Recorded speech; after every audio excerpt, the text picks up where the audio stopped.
I'm going to try and make this simple. If you would please like, subscribe, and follow This Is Truly News, we would appreciate it. I'm not sure that it has any real benefit for you, but it would make us just giddy. Giddy? Would that work? Giddier. Well, it would up our giddy. So it would be giddy up. Like, subscribe, and follow This Is True Nearly. This is really news for witty banter like this. Wait, hang on. For witty banter like this? There you go. This is True, Really News with Scott Combs and Tony Vercanis. All the news you're about to hear is true. Really? As far as you know. So I know you've asked yourself, I've asked myself, and Forbes asked themselves, how much do dead celebrities make? Are you ready? No. Just for the record. Yep, you're not ready.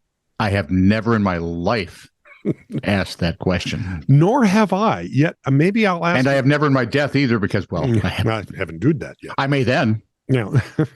George Harrison made $12 million. After he was dead? This is per year, dude. After he was dead? Yes. John Lennon, $16 million. I don't know who Juan Gabriel is, but I'm assuming he's some sort of celebrity. $23 million.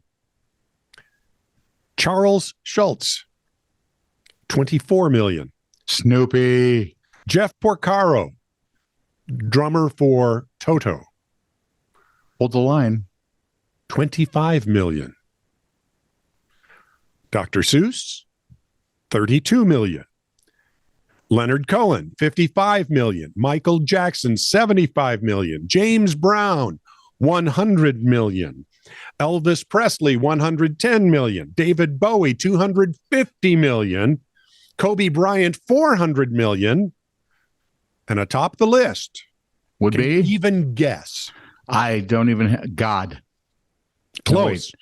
Very close. Yeah. He was a member of the Inklings with C.S. Lewis. J.R.R. Tolkien. $500 million. And somebody just bought into that intellectual property. Tolkien's intellectual property is like one of the most complex splits of copyright ever. Yeah, right. It just, oh my goodness, it's insane. C.S. Lewis didn't make that list with everything he wrote? No.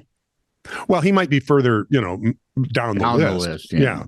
It's probably only in hundreds. Or they didn't know his first name was Clive and didn't know how to look it up. That would hurt. Yeah. They kept finding Clive Owen, but he wasn't dead yet. You've heard of Jack the Ripper and the Taco Bell Strangler? No. I've heard of Jack the Ripper. Yeah. I haven't heard of Taco Bell Strangler either. Now, Gresham, Oregon is dealing with its own serial criminal, the Gresham Lumberjack. Don't. Someone is cutting down trees along the Springwater Corridor Trail to the tune of 750 trees down since August of 21, according to Katu TV. Oh, K-A-T-U. Yeah. I figured. But they're not poaching firewood. The lumberjack leaves the trees where they fall. He just murders them and leaves them right there and doesn't try to bury them, nothing. Doesn't ask for ransom. The cutting seems to happen at night. No. Really? A handsaw is probably used because it's quieter. The city has now installed cameras along the trail, and police do have a person of interest. But in the meantime, they're asking for the public's help in nabbing the culprit. So if you hear someone singing, "I'm a lumberjack and I'm okay," call Monty Python headquarters. They dial them right up. They'll know what to do. You can call my friend, John Cleese. Tree murderers. Okay, two stories. So if someone was hugging that particular tree while you murdered it, that might be gross. Ooh, that would be.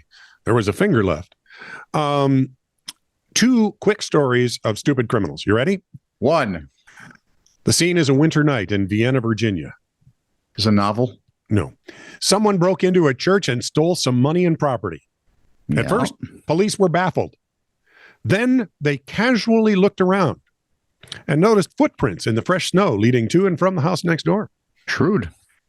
They also found an interior door blocked open with a prescription pill bottle in the name of the person living in the house next door. Okay, I'm beginning to see a picture here in my head. Police have called this an open and shut case. Yeah. Police in Brazil. Well, the door wasn't. But, Yeah, exactly. Yeah, because it had the pill bottle. Police in Brazil reported a burglary at a Hang home. on. What? Number 2. Yeah, number 2. Police in Brazil reported a burglary at a home in Guapo, Goiás State. Reported a home that burgled. The home invaders held a knife to the throats of the occupants, a mother, 59, and her daughter, aged 15. Following some nifty How old was the mom? 59. 58? Yeah, that's what I said. Yeah. Following some nifty police work, cops arrested Nilton Silva Santana, 58, and another man identified as Lago Ramos Silveiro, 58, on suspicion of robbery. The arrest was delayed slightly because one suspect was hiding under a pile of clothes with his feet sticking out So close. while smoking a cigarette. So stupid. Officers found the stolen goods and returned them to their rightful owners. It will surprise no one to know the two have multiple criminal convictions. No, but might want to consider something else. Exactly. On September 58th, a flight from Cabo San Lucas, Mexico. Just go with it. You confoozled me for just a moment there. September 58th? Yeah. Flight from Cabo San Lucas, Mexico to Los Angeles International Airport. Passengers got a ringside seat and video as Alexander Tongku Lee of Westminster, California, lost his cool over coffee service. Oh, for Pete's sake. Apparently, well, no, Alexander, actually. Well, there we go. Yeah. I bet he's 58. Shortly after takeoff, as flight attendants were serving drinks, Lee approached an attendant and grabbed his shoulder while asking for coffee. According to KTLA TV's report, Lee then walked to the front of the plane, sat down in a seat near first class. When a flight attendant asked him to please return to his own seat, he assumed a fighting stance toward the flight attendant by making closed fists with both hands. That's a fighting stance. I would tell my karate students. Yep. Someone closes their fists and holds them up in front of themselves. That's a fighting stance. Yep. Take them down quickly. Yeah. When the attendant turned away from him, Lee slugged him in the back of the head. Coward. Okay, that would be if someone is that like touching a ref in the NFL? It worse. If someone, but not as expensive. If someone's in a fighting stance, yeah, you might not want to just turn away from them. Correct. I'm just saying. So Lee slugs the flight attendant in the back of his head. He then ran to the back of the plane where passengers detained him. His hand and ankles were cuffed and he was restrained with seatbelt extenders. If convicted of the felony charge of interfering with flight crew members and attendants, Lee could face 20 years in federal prison. Oh, please. All for coffee and a strange seat in a plane. Not seeing the end game here, dude. This guy's a maroon. But I do see it as a Netflix movie at some point. Ooh, that will be good. Or maybe... No, it won't, but it'll be there. Maybe they can, in a twist, they can make it a Hallmark movie where he finds love.